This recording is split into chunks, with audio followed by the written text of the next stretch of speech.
প্রত্যেক মানুষই তার জীবনে কোনো না কোনো কিছু নিয়ে দুঃখ পেয়ে থাকে। শুধু দুঃখের ধরনগুলো আলাদা আলাদা হয়।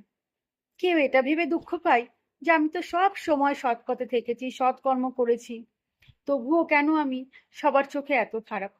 আবার কেউ এটা ভেবে দুঃখ পায় যে আমার নিজের লোক যারা আমার কাছেই আছে তাদের চোখে আমি শত্রু হয়ে উঠেছি, কিন্তু আমি তো শত্রু হবার মতো কোনো কাজই করিনি। এবার এই সমস্ত কিছু নিয়ে হয়তো আপনার নিজের ব্যক্তিত্বের ওপর আপনার সন্দেহ হতে পারে।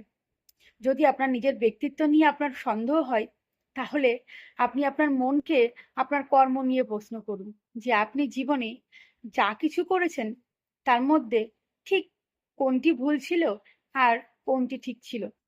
শুধু আপনাকে এটা বুঝতে হবে যে আপনার মন, আপনার বিবেক আপনাকে কি বলছে। আপনার মন আর আপনার বিবেক আপনাকে যেটাই বলবে আপনি ঠিক